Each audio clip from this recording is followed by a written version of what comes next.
I flew into the SAW airport through Pegasus Airlines, and it is unfortunately on the other side of Istanbul to the clinic and the hotel where we're staying. So this one is normally about an hour drive, but the driver has let me know that there is a lot of traffic showing up on his sat nav, so it's probably going to take about an hour and a half, which is a bit annoying, but it's a very nice car, very nice minivan, I guess you'd say. Aircon, which is amazing, because as soon as I got out of the airport I did feel the heat. I'm excited. Everything's gone smoothly so far. The driver was there straight away with my name card, and really friendly guy, really nice. And here we are in the car on the way to the clinic. So blood test tonight, and then I'll go to the hotel, check in there. I'm sure that'll be a nice room, all straightforward, and then the surgery is tomorrow. So I mean, I'm looking at myself now, and this is the thing, some days I look at myself and think, yeah, it doesn't look too bad, but this is the side that is a lot worse. So what I will do either tonight or tomorrow morning after I have a shower is show you what it really looks like, because as I said, I know that it's nowhere near as bad as what some people are going through with receding hairlines and so on, but it's how it makes you feel, isn't it? So this is something that has bothered me, and it is something I want rectified. So it's not just at the front, there is a patch on top which is difficult to see. I'll make sure I'll get that in another video if this hasn't shown up. But yeah, tomorrow should be the operation, so as long as nothing comes up on the blood test, which it shouldn't do. So I'm not sure what time that is exactly, I'll find that out a bit later on. So been in the room now for just over an hour, and I've just eaten something. Actually, I ordered room service, so there's this in the room, and the prices are pretty decent actually. So I got the cheeseburger classic, which was 45 lira, which a quick scan on Google told me it's like £5.20, something like that. So not bad for a meal. So in terms of time in Istanbul, it's almost 11 p.m. As I said, I got into the room just before 10 local time. So obviously Turkey is 2 hours in front of the UK. So now UK time it's 9. So what I'm actually going to do is, my phone changed automatically. I'm going to keep my watch on UK time, I think, just so I can obviously check in with people at home and stuff and know what time they're on. So in terms of what happened, I was picked up from the airport, as you saw, and went to the clinic. Now, as soon as we arrived at the clinic and the driver opened the door, there was like two people there waiting for me. So it was really nice to be greeted, and I was taken upstairs. It was all a bit of a blur, really. It all happened quite fast. So I was taken upstairs to a room. The guy I met asked for my passport, so he took a copy of that. So I went into a room and had a blood test. So that was all straightforward. Everything's been straightforward so far. As I said, it's just been a long day. So as I said, 4-hour flight and then an hour and a half transfer on this end. Obviously going to the clinic. Great that they can do that in the day, on the day of arrival, so that you can still have your hair transplant tomorrow. So today is Wednesday, the 22nd. My hair transplant is tomorrow. So they told me just before they sent me back to the hotel. So after the clinic, they drove me straight to the hotel, and the driver will pick me up tomorrow morning. So it'll be the same driver, which is great. Not that I know him, not that we're friends or anything, but it's just good to have that familiar face. They said 8:50 a.m. So that's obviously Turkish time. So in terms of Turkish time now, it's 11 p.m. As you can see, the room's very nice, very modern. It's got a sauna, I believe it's got a spa, it's got loads of stuff. Obviously, I'm not going to be able to use any of that, but I'm happy. It's home for the next 3 days. Good night. So today is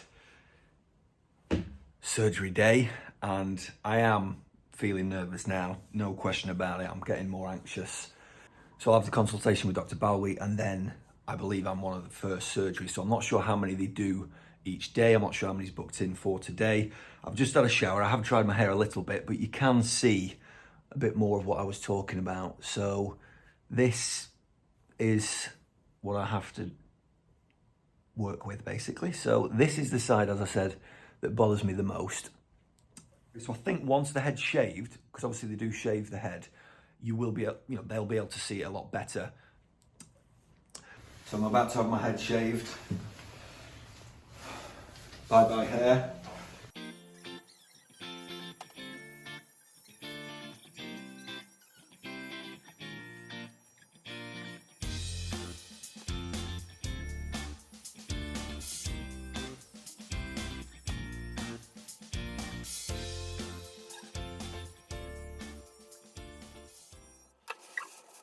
Not had a shaved head in a very long time. I just don't think I suit it at all.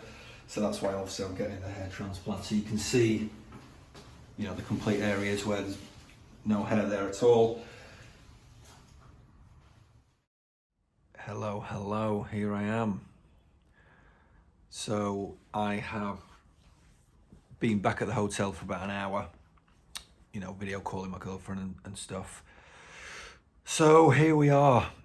I got to the clinic this morning for about 9 and went through some paperwork with the interpreter, who's a really nice lady, and then had the consultation with the doctor. So the doctor obviously is the one who draws on the line. He's very experienced with that. So he doesn't perform the actual surgery. Now, when I was doing my research on FUE hair transplants, one of the questions that some guy had basically said to ask all these clinics that you might contact is who performs the surgery. So they do have highly trained technicians, and it's different technicians for each stage. So the first stage was the extraction stage. They do these things which is like it's like a little electric shock in a way. And the first one I wasn't kind of ready for, so that was like a bit of a judder, but after that, that's okay. And then they obviously inject. Now at that stage, that wasn't too bad really. And then the next stage, I turn over. The stage then was again using those electric shocks and injecting in the areas that you get in the transplant. So as you can see, I've had the transplant done at the front and also on my crown area. Now with the crown, the doctor did say that the hair hasn't completely gone. So there is a bit of a risk in terms of planting in an area where there's still a few existing hairs. Now obviously they then shave your head and stuff once everything's been agreed. And as I was feeling it, I was like, actually, yeah, it feels like there's hair there. But I mean, as you could see previously, it wasn't there. So one of the options that he gave me was what I believe is called pigmentation, where they basically tattoo on your head. But I really didn't want that. So it was my decision to go with having, I think, a roughly 1,000 grafts in the crown area. And he did say that to protect the other hairs, you need to be on finasteride and continuing with Regain. So Regain is something I've used in the past. And I probably did give up on it too early in a way. But he did say that if this is what you want to do, they are very important. So with finasteride, I've never used it before. But obviously now I've spent all this money, all this effort, I'm definitely going to start with that. So as you can see, all this is where I was essentially bald. Now, for me, looking at myself right now, I'm looking thinking, well, I've still got a massive forehead. Like, it's not as low down as actually he drew.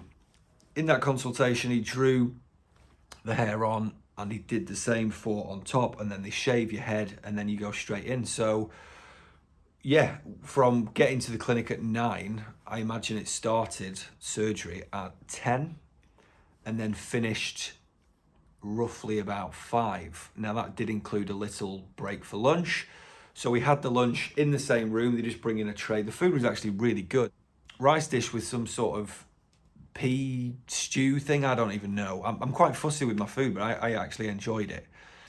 So yeah, lunch was great. And then we continued. And then for me, the worst part of the surgery is the implantation. So again, make sure the area is all numbed with the whatever it's called that they do, but you can still feel it. And weirdly, it feels like they're pulling away, whereas in reality, they're pushing in, aren't they? And then dabbing on. So I am quite a restless person. I don't like being sat down, especially when something's going on. So I think I was starting to overthink things and whatever. So I'd probably say that last 3 hours of the surgery were a bit hellish for me.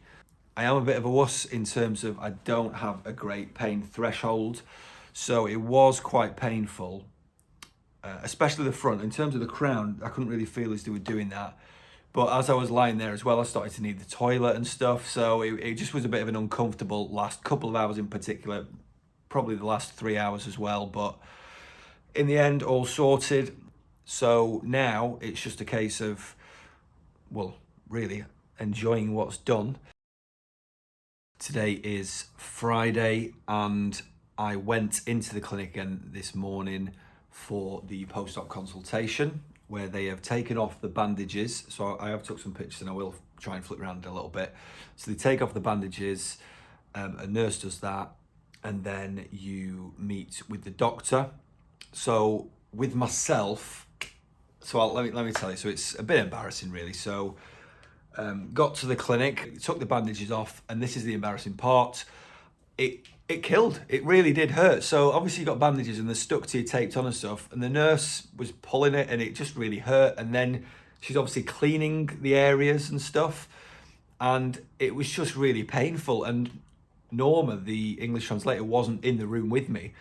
And me being the big wuss that I am, I just kind of felt really overwhelmed and really... And I ended up nearly having like a mini panic attack where I had to like get onto the floor. There was a toilet in the room because you're in like a little ensuite bathroom kind of thing, I guess, way to say it. And yeah, I felt like I could be sick. So that was not my proudest moment. It was fine. I wasn't sick and she had finished, but it just was hurting and she was rubbing it. So the donor area, I've not felt sore in any way other than when she's took it off. It's 3 p.m. now and I have just taken my first paracetamol of the day. So it is called Minoset, which they give to you. So it's just like paracetamol. I mean, it says paracetamol on it. So I imagine it's the exact same as what we have back home. So I took 2 of those last night, soon after surgery. I've took 2 now today. Hopefully that's it. I shouldn't, you know, I've been all right. And from looking at the actual wounds, from watching other people's videos online, I've seen people have got like black blood clots and it looks a lot more angry. I mean, I have sent these pictures to like my girlfriend and a few of my friends and they have said like, oh, you know, what is that? Is that blood or whatever? But I can't really feel it. As I said, my forehead is swollen and the doctor today has said about massaging in like a V shape. So you start with your eyebrows and you go all the way up. Now it's obviously difficult when I've got this on.